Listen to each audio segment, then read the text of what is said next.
अथ द्वितीय सम्मुलासारम्भः। अथ शिक्षां प्रवक्ष्यामः। मातृमान् पितृमानाचार्यवान् पुरुषो वेद। यह शतपथ ब्राह्मण का वचन है। वस्तुतः जब तीन उत्तम शिक्षक अर्थात एक माता, दूसरा पिता और तीसरा आचार्य होवे, तभी मनुष्य जानवान होता है। वह कुल धन्य है, वह संतान बड़ा भाग्यवान है जिसके माता और पिता धार्मिक विद्वान हो। जितना माता से संतानों को उपदेश और उपकार पहुंचता है, उतना किसी से नहीं। जैसे माता संतानों पर प्रेम उनका हित करना चाहती है, उतना अन्य कोई नहीं करता। इसलिए मातृमान अर्थात प्रशस्ता धार्मिकी विदुषी माता विद्यते यस्य सा मातृमान। धन्य वह माता है कि जो गर्भाधान से लेकर जब तक पूरी विद्या ना हो तब तक सुशीलता का उपदेश करे। माता और पिता को अति उचित है कि गर्भाधान के पूर्व, मध्य और पश्चात मादक द्रव्य, मद्य, दुर्गंध, रुक्ष, बुद्धिनाशक पदार्थों को छोड़ के जो शांति, आरोग्य, बल, बुद्धि, पराक्रम और सुशीलता से सभ्यता को प्राप्त करे, वैसे घृत, दुग्ध, मिष्ट, अन्न, पान आदि श्रेष्ठ पदार्थों का सेवन करें कि जिससे रजस वीर्य भी दोषों से रहित होकर अत्युत्तम गुण युक्त हो। जैसा ऋतु गमन का विधि अर्थात रजो दर्शन के 5वें दिवस से लेके 16वें दिवस तक ऋतुदान देने का समय है। उन दिनों में से प्रथम की 4 दिन त्याज्य हैं, रहे 12 दिन उनमें एकादशी और त्रयोदशी को छोड़ बाकी 10 रात्रियों में गर्भाधान करना उत्तम है। और रजो दर्शन के दिन से लेके 16वीं रात्रि के पश्चात न समागम करना। पुनः जब तक ऋतुदान का समय पूर्वोक्त न आवे तब तक और गर्भ स्थिति के पश्चात 1 वर्ष तक संयुक्त न हो। जब दोनों के शरीर में आरोग्य, परस्पर प्रसन्नता, किसी प्रकार का शोक न हो, जैसा चरक और सुश्रुत में भोजन छादन का विधान और मनुस्मृति में स्त्री पुरुषों की प्रसन्नता की रीति लिखी है, उसी प्रकार करें और वर्तें। गर्भाधान के पश्चात स्त्री को बहुत सावधानी से भोजन छादन करना चाहिए। पश्चात 1 वर्ष पर्यंत स्त्री पुरुष का संग ना करे। बुद्धि, बल, रूप, आरोग्य, पराक्रम, शांति और गुणकारक द्रव्यों ही का सेवन स्त्री करती रहे कि जब तक संतान का जन्म ना हो। जब जन्म हो तब अच्छे सुगंधि युक्त जल से बालक को स्नान, नाड़ी छेदन करके सुगंधि युक्त घृत आदि का होम और स्त्री के भी स्नान भोजन का यथायोग्य प्रबंध करें कि जिससे बालक और स्त्री का शरीर क्रमशः आरोग्य और पुष्ट होता जाए। ऐसा पदार्थ जिसकी माता व ध्यायी खाए कि जिससे दूध में भी उत्तम गुण प्राप्त हो। प्रसूता का दूध 6 दिन तक बालक को पिलावें, पश्चात धाई पिलाया करे, परंतु धाई को उत्तम पदार्थों का खानपान माता पिता करावें। जो कोई दरिद्र हो धाई को न रख सके तो वे गाय व बकरी के दूध में उत्तम औषधि जो कि बुद्धि, पराक्रम, आरोग्य करने हारी हो, उनको शुद्ध जल में भिजा औटा छान के दूध के समान जल मिला के बालक को पिलावें। जन्म के पश्चात बालक और उसकी माता को दूसरे स्थान जहाँ का वायु शुद्ध हो वहाँ रखें। सुगंध तथा दर्शनीय पदार्थ भी रखें और उस देश में भ्रमण कराना उचित है कि जहाँ का वायु शुद्ध हो और जहाँ धाई, गाय, बकरी आदि का दूध न मिल सके, वहाँ जैसा उचित समझें वैसा करें, क्योंकि प्रसूता स्त्री के शरीर के अंश से बालक का शरीर होता है। इसी से स्त्री प्रसव समय निर्बल हो जाती है। उस समय उसके दूध में भी बल कम होता है। इसलिए प्रसूता स्त्री दूध ना पिलावे। दूध रोकने के लिए स्तन के छिद्र पर उस औषधि का लेप करें जिससे दूध स्रवित न हो। ऐसे करने से दूसरे महीने में पुनरअपि युवती हो जाती है। तब तक पुरुष ब्रह्मचर्य से वीर्य का निग्रह रखे। इस प्रकार जो स्त्री व पुरुष करेगा, उनके उत्तम संतान उत्तम बल पराक्रम युक्त दीर्घायु धार्मिक हों। स्त्री योनि संकोच शोधन और पुरुष वीर्य का स्तंभन करे। पुनः संतान जितने होंगे वे भी सब उत्तम होंगे। बालकों को माता सदा उत्तम शिक्षा करे जिससे संतान सभ्य हों और किसी अंग से कुचेष्टा ना करने पावें। जब बोलने लगें तब उसकी माता बालक की जिह्वा जिस प्रकार कोमल होकर स्पष्ट उच्चारण कर सके वैसा उपाय करे कि जो जिस वर्ण का स्थान प्रयत्न अर्थात जैसे प, इसका ओष्ठ स्थान और स्पृष्ट प्रयत्न दोनों होठों को मिलाकर बोलना, ह्रस्व दीर्घ पलुता अक्षरों को ठीक ठीक बोल सकना, मधुर गंभीर सुंदर स्वर अक्षर मात्रा पद वाक्य संहिता अवसान भिन्न भिन्न श्रवण होवें। जब तक कुछ कुछ बोलने और समझने लगें तब सुंदर वाणी और बड़े छोटे मान्य पिता माता राजा विद्वान आदि से भाषण, उनसे वर्तमान और उनके पास बैठने आदि की भी शिक्षा करें, जिससे कहीं उनका अयोग्य व्यवहार न होके सर्वत्र प्रतिष्ठा हुआ करे। जैसे संतान जितेंद्रिय विद्याप्रिय और सत्संग में रुचि करें वैसा प्रयत्न करते रहें। व्यर्थ क्रीड़ा रोदन हास्य लड़ाई हर्ष शोक किसी पदार्थ में लोलुपता ईर्षा द्वेष आदि ना करें।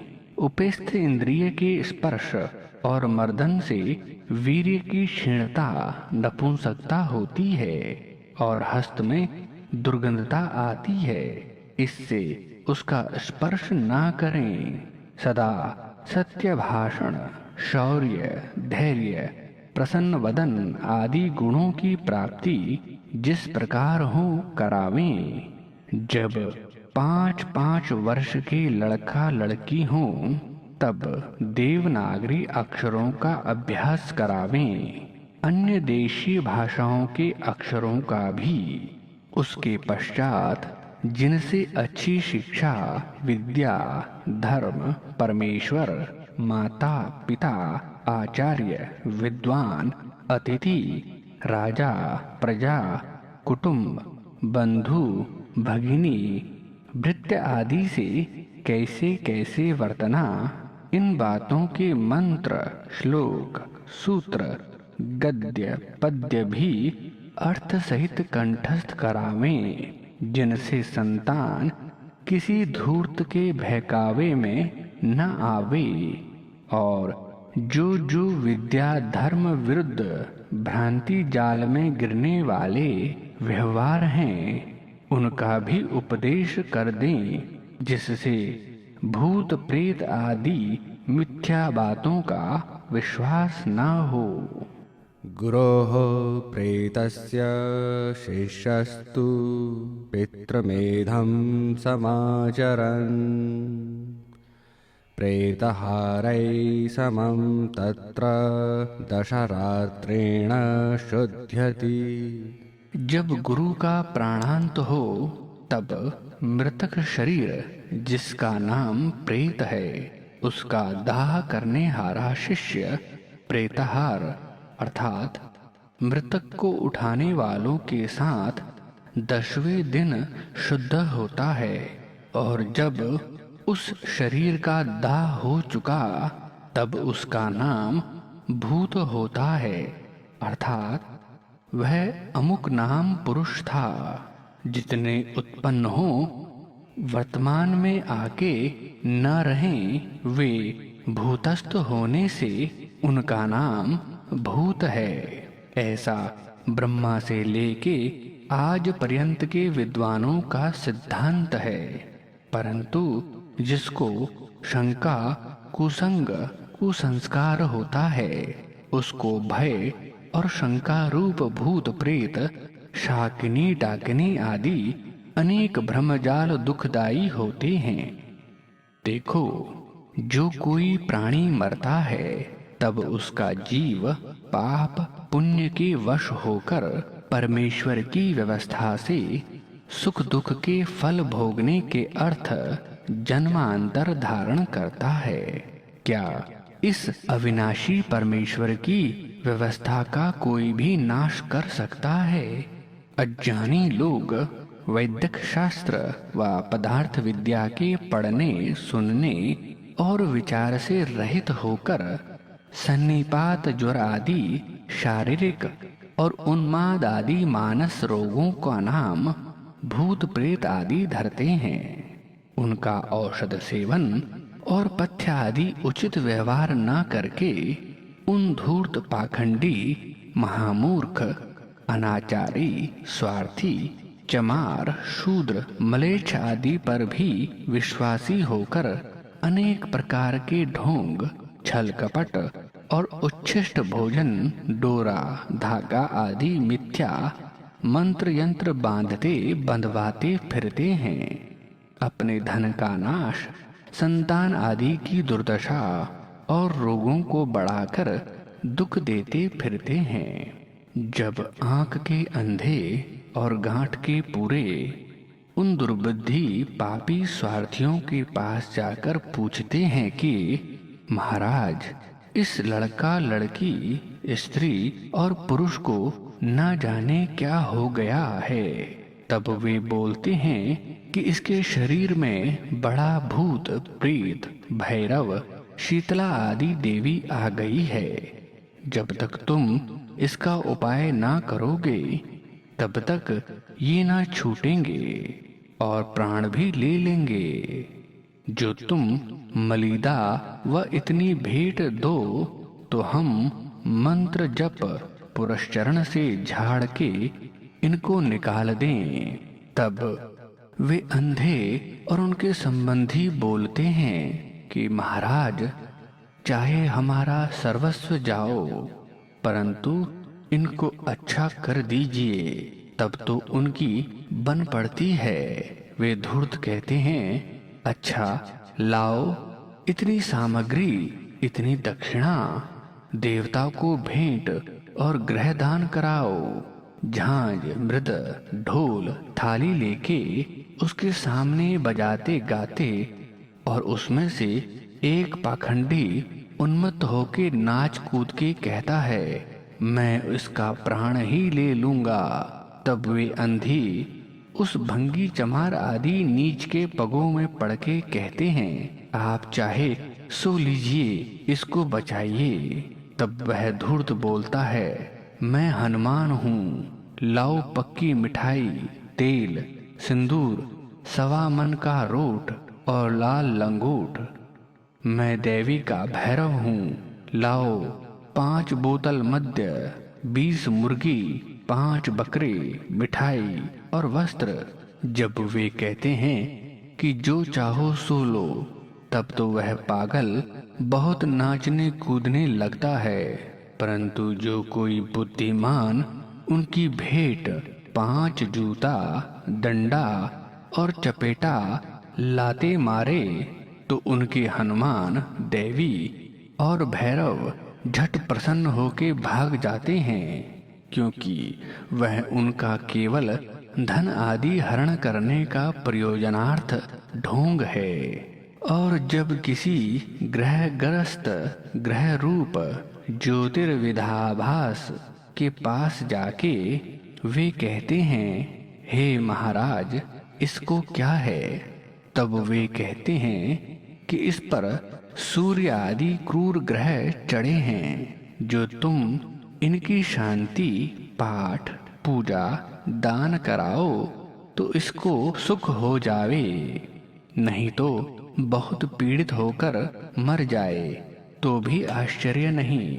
तब उनको उत्तर कहिए, हे ज्योतिर्विद, जैसी यह पृथ्वी जड़ है, वैसे ही सूर्य आदि लोक हैं। वे ताप और प्रकाश आदि से भिन्न कुछ भी नहीं कर सकते।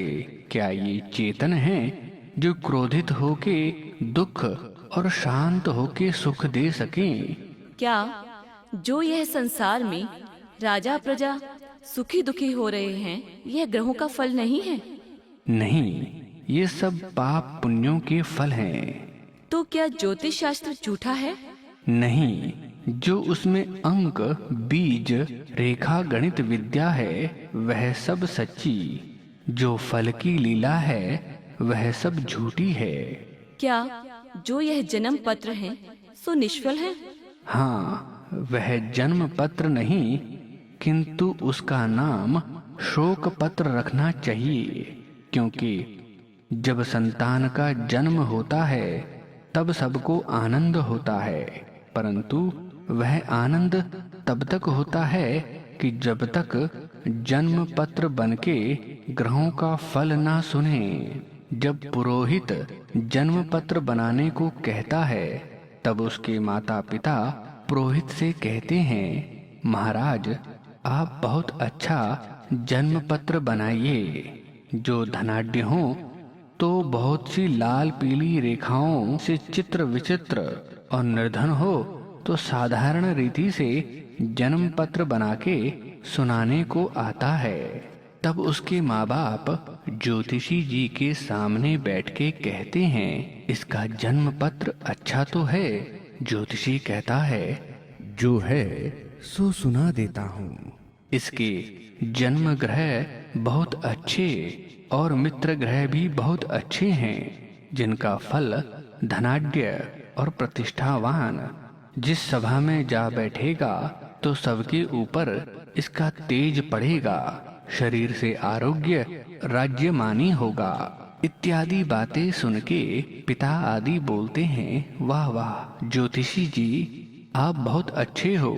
ज्योतिषी जी समझते हैं इन बातों से कार्य सिद्ध नहीं होता।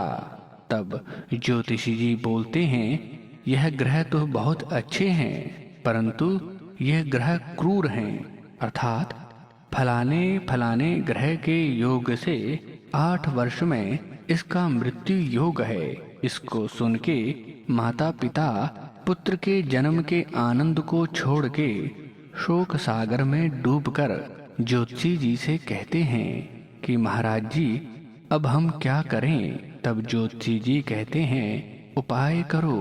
गृहस्थ पूछे, क्या उपाय करें? ज्योतिषी जी प्रस्ताव करने लगते हैं कि ऐसा ऐसा दान करो, ग्रह के मंत्र का जप कराओ और नित्य ब्राह्मणों को भोजन कराओगे तो अनुमान है कि नवग्रहों के विघ्न हट जाएं। अनुमान शब्द इसलिए कि जो मर जाएगा तो कहेंगे हम क्या करें, परमेश्वर के ऊपर कोई नहीं, हमने तो बहुत सा यत्न किया और तुमने कराया, उसके कर्म ऐसे ही थे। और जो बच जाए तो कहते हैं कि देखो हमारे मंत्र, देवता और ब्राह्मणों की कैसी शक्ति है, तुम्हारे लड़के को बचा दिया। यहाँ यह बात होनी चाहिए कि जो इनके जप पाठ से कुछ ना हो तो दूने तिगुने रुपए उन धूर्तों से ले लेने चाहिए, और जो बच जाए तो भी ले लेने चाहिए, क्योंकि जैसे ज्योतिषियों ने कहा कि उसके कर्म और परमेश्वर के नियम तोड़ने का सामर्थ्य किसी का नहीं, वैसे गृहस्थ भी कहे यह अपने कर्म और परमेश्वर के नियम से बचा है, तुम्हारे करने से नहीं। और तीसरे गुरु आदि भी पुण्य दान करा के आप ले लेते हैं, तो उनको भी वही उत्तर देना जो ज्योतिषियों को दिया था। अब रह गई शीतला और मंत्र यंत्र आदि, ये भी ऐसे ही ढोंग मचाते हैं। कोई कहता है कि जो हम मंत्र पढ़ के डोरा व यंत्र बना देवें तो हमारे देवता और पीर उस मंत्र यंत्र के प्रताप से उसको कोई विघ्न नहीं होने देते। उनको वही उत्तर देना चाहिए कि क्या तुम मृत्यु, परमेश्वर के नियम और कर्म फल से भी बचा सकोगे? तुम्हारे इस प्रकार के करने से भी कितने ही लड़के मर जाते हैं और तुम्हारे घर में भी मर जाते हैं, और क्या तुम मरण से बच सकोगे? तब वे कुछ भी नहीं कह सकते और वे धूर्त जान लेते हैं कि यहाँ हमारी दाल नहीं गलेगी। इससे इन सब मिथ्या व्यवहारों को छोड़कर धार्मिक, सब देश के उपकार करता, निष्कपटता से सबको विद्या पढ़ाने वाले उत्तम विद्वान लोगों का प्रत्युपकारक करना, जैसा वे जगत का उपकार करते हैं, इस काम को कभी ना छोड़ना चाहिए। और जितनी लीला, रसायन, मारण, मोहन, उच्चाटन, वशीकरण आदि करना कहते हैं, उनको भी महापामर समझना चाहिए। इत्यादि मिथ्या बातों से बचने का उपदेश बाल्य अवस्था में ही संतानों के हृदय में डाल दें कि जिससे स्वसंतान किसी के भ्रमजाल में पड़ के दुख ना पावे, और वीर की रक्षा, आनंद नाश करने में दुख प्राप्ति भी जना देनी चाहिए। जैसे देखो, जिसके शरीर में सुरक्षित वीर्य रहता है तब उसको आरोग्य, बुद्धि, बल, पराक्रम बढ़ के सदा सुख की प्राप्ति होती है। इसके रक्षण में यही रीति है कि विषयों की कथा, विषयी लोगों का संग, विषयों का ध्यान, स्त्री का दर्शन, एकांत सेवन, संभाषण और स्पर्श आदि कर्म से ब्रह्मचारी लोग पृथक रहकर उत्तम शिक्षा और पूर्ण विद्या को प्राप्त होना। जिसके शरीर में वीर्य नहीं होता वह नपुंसक, महाकुलक्षणी, और जिसको प्रमेह रोग होता है वह दुर्बल, निस्तेय, निर्बुद्धि, उत्साह, साहस, धैर्य, बल, पराक्रम आदि गुणों से रहित होकर नष्ट हो जाता है। जो तुम लोग सुशिक्षा, विद्या के ग्रहण, वीर्य की रक्षा करने में इस समय चूकोगे तो पुनः इस जन्म में तुमको यह अमूल्य समय प्राप्त नहीं हो सकेगा। जब तक हम लोग गृह कर्मों के करने वाले जीते हैं तभी तक तुमको विद्या ग्रहण और शरीर का बल बढ़ाना चाहिए। इसी प्रकार की अन्य अन्य शिक्षा भी माता और पिता करें।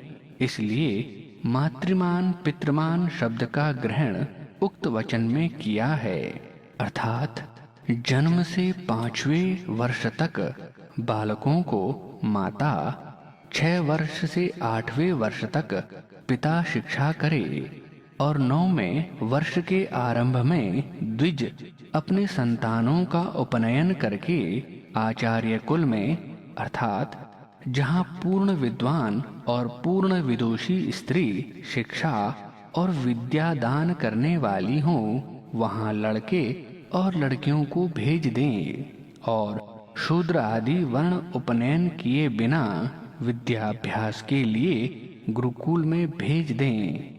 उन्हीं के संतान विद्वान सभ्य और सुशिक्षित होते हैं, जो पढ़ाने में संतानों का लाड़न कभी नहीं करते किंतु ताड़ना ही करते हैं। इसमें व्याकरण महाभाष्य का प्रमाण है।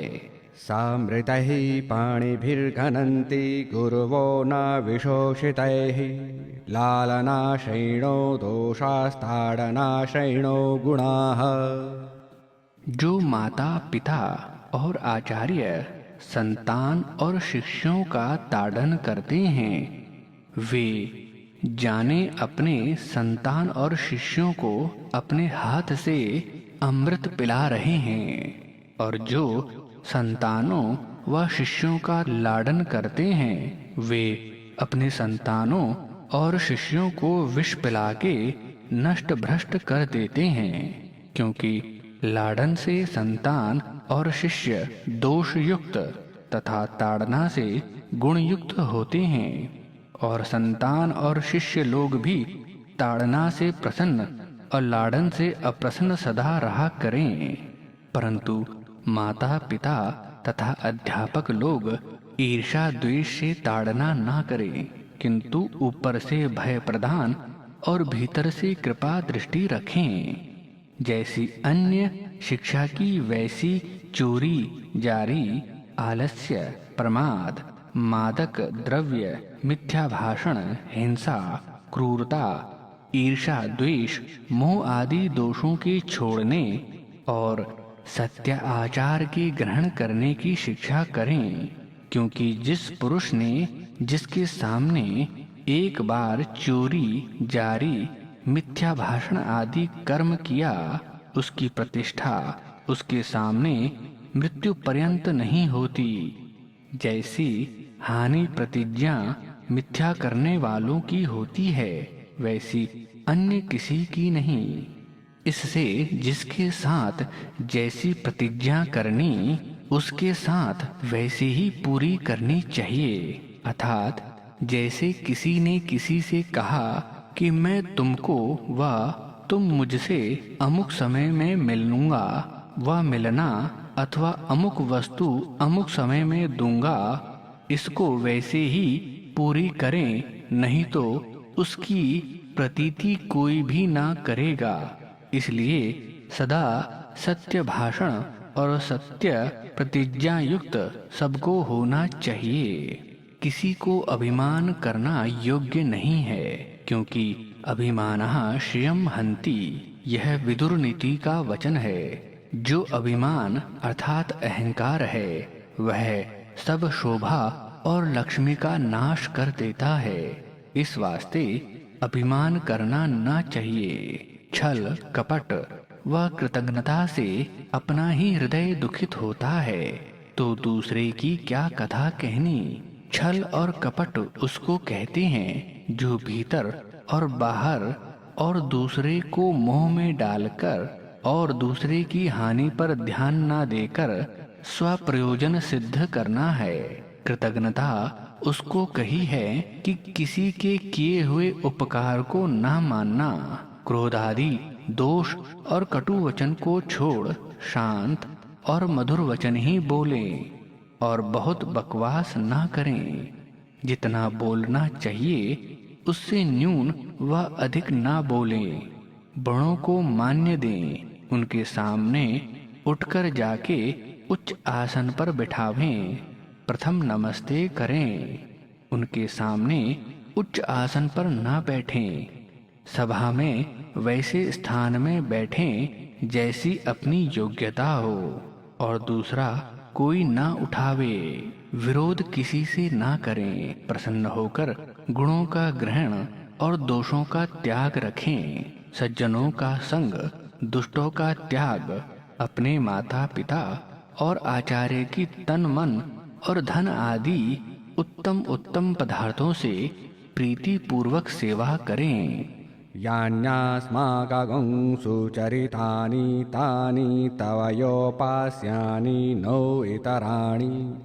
यह तैत्तिरीय उपनिषद का वचन है। इसका यह अभिप्राय है कि माता पिता आचार्य अपने संतान और शिष्यों को सदा सत्य उपदेश करें और यह भी कहें कि जो जो दुष्ट कर्म हो उनका त्याग कर दिया करो। जो जो सत्य जाने उनका प्रकाश और प्रचार करें। किसी पाखंडी दुष्टाचारी मनुष्य पर विश्वास ना करें और जिस जिस उत्तम कर्म के लिए माता पिता और आचार्य आज्ञा देवें उसका यथेष्ट पालन करो। जैसे माता पिता ने धर्म विद्या अच्छे आचरण के श्लोक निघंटु निरुक्त अष्टाध्यायी अथवा अन्य सूत्र व वेद मंत्र कंठस्थ कराए हों उनका पुनः अर्थ विद्यार्थियों को विदित करावें। जैसे प्रथम समोल्लास में परमेश्वर का आख्यान किया है, इसी प्रकार मान के उसकी उपासना करें। जिस प्रकार आरोग्य विद्या और बल प्राप्त हो उसी प्रकार भोजन छादन और व्यवहार करें करावें। अर्थात जितनी क्षुधा हो उससे कुछ न्यून भोजन करें। मद्य मांसादि के सेवन से अलग रहें। अज्ञात गंभीर जल में प्रवेश ना करें, क्योंकि जल जंतु व किसी अन्य पदार्थ से दुख और जो तैरना ना जाने तो डूब ही जा सकता है। न विज्ञाते जलाशये, अविज्ञात जलाशय में प्रविष्ट होके स्नान आदि ना करें। दृष्टिपूतं न्यासेत् पादं वस्त्रपूतं जलं पिबेत् सत्यपूतं वदेत वाचं मनः पूतं समाचरेत्। नीचे दृष्टि कर ऊंचे नीचे स्थान को देख के चलें। वस्त्र से छान के जल पिएं। सत्य से पवित्र करके वचन बोलें। मन से विचार के आचरण करें। माता शत्रुः पिता वैरी येन बालो न पाठिताः न शोभते सभा मध्ये हंस मध्ये बको यथा। यह चाणक्य का वचन है। वे माता और पिता अपने संतानों के पूर्ण वैरी हैं, जिन्होंने उनको विद्या की प्राप्ति ना कराई। वे विद्वानों की सभा में वैसे तिरस्कृत और कुशोभित होते हैं जैसे हंसों के बीच में बगुला। यही माता पिता का कर्तव्य कर्म परम धर्म और कीर्ति का काम है, जो अपने संतानों को तन मन धन से विद्या धर्म सभ्यता और उत्तम शिक्षा युक्त करना। यह बाल शिक्षा में थोड़ा सा लिखा, इतने ही से बुद्धिमान लोग बहुत समझ लेंगे। इति श्रीमद् दयानंद सरस्वती स्वामी कृते सत्यार्थ प्रकाशे सुभाष विभूषिते बाल शिक्षा विषये।